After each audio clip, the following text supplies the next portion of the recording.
When we think of medieval castles, there's a sense of romance and adventure, a promise of safety behind thick walls, and the thrill of living like royalty.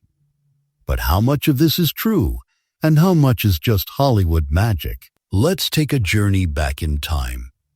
Not as a knight in shining armor, but as a curious traveler, eager to discover the real story behind those ancient walls. First, let's set the scene. Castles were above all fortresses. Imagine a giant stone bunker, built to withstand sieges and keep enemies at bay. The walls were thick and cold, the windows narrow slits designed more for archers than for sunlight. Inside, the air was often damp and heavy, carrying the scent of smoke, sweat, and something less pleasant, decay. If you were lucky enough to be born into nobility, you might enjoy a few comforts: a private chamber with a fireplace, a feather bed, and perhaps a rare steaming bath. Servants would bustle about, tending to your needs. But even the grandest rooms were chilly and dim by modern standards. Now, spare a thought for the servants. Their quarters were tucked away in the coldest, darkest corners of the castle, places where sunlight was a stranger and warmth a luxury. Privacy was almost non-existent, and disease spread quickly in these crowded, communal spaces. For many, life in the castle was a daily struggle against the elements, exhaustion, and illness. Castles were not just homes for a single family. They were bustling hubs, packed with relatives, guests, and a small army of servants. Keeping everything running smoothly required dozens of hands, from cooks and cleaners to stable boys and guards. For the servants, there was little rest. Work began at sunrise and often continued long after sunset, especially in the winter months when daylight was precious. Let's talk about something rarely shown in the movies: the medieval bathroom. Forget porcelain toilets and running water. Instead, picture a wooden bench with a hole perched above a cesspit. Sometimes these benches were lined up side by side, turning a private moment into a social affair. Imagine discussing battle plans while taking care of business. The smell? Unforgettable, and not in a good way. And when the cesspit overflowed, well, let's just say it was a job no one wanted. Privacy was minimal, and cleaning up was left to the lowest-ranking servants, with no toilet paper in sight, just straw, moss, or scraps of cloth. Beneath the grandeur, castles hid a darker side.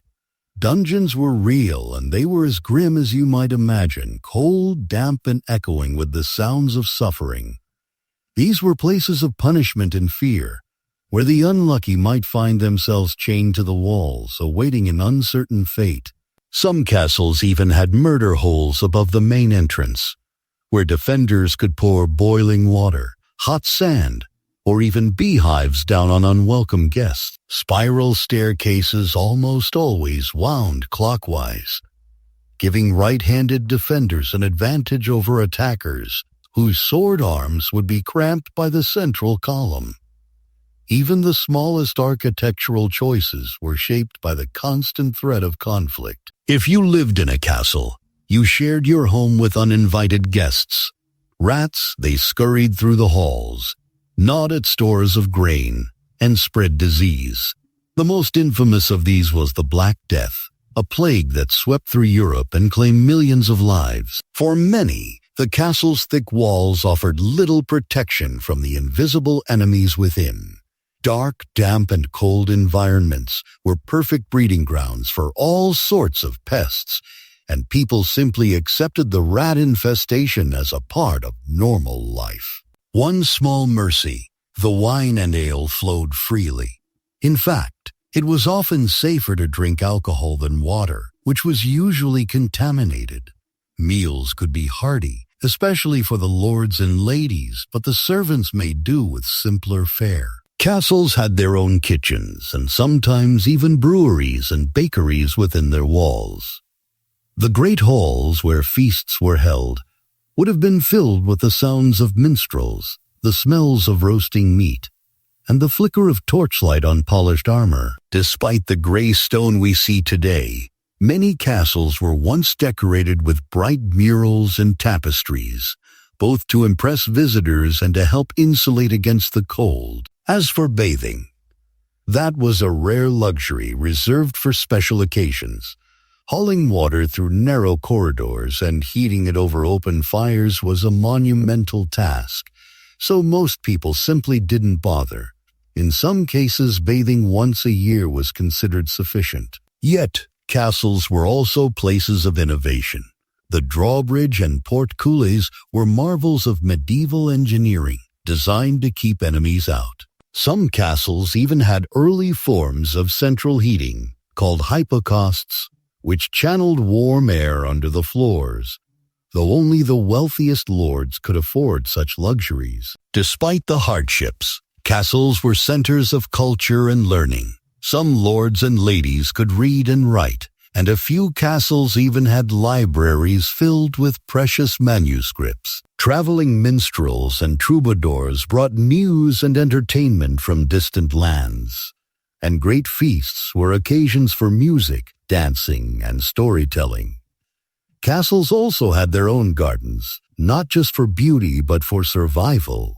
Herbs for medicine and cooking, vegetables, and even small orchards were carefully tended within the safety of the walls. In times of siege, these gardens could mean the difference between life and death.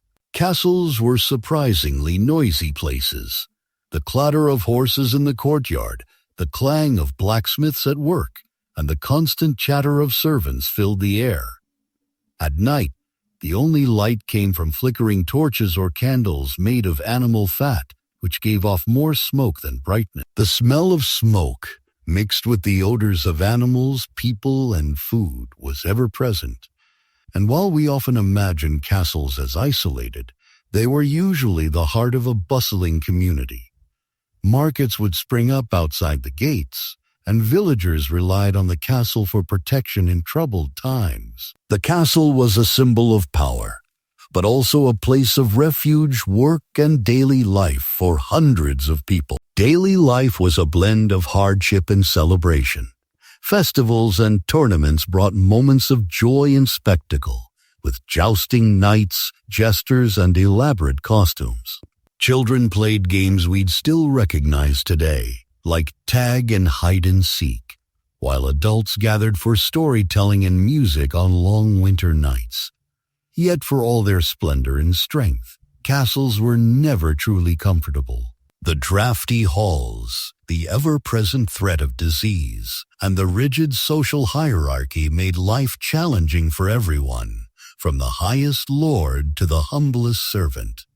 Still, these stone giants have stood the test of time, bearing witness to centuries of human drama, ingenuity, and resilience. So while the idea of living in a castle might seem enchanting, the reality was a mix of discomfort, ingenuity, and resilience. Castles were not just stone and mortar. They were living, breathing worlds full of stories waiting to be discovered. Next time you walk through those ancient halls, remember, every echo is a reminder of the people who once called these fortresses home, and the remarkable lives they led within those mighty walls.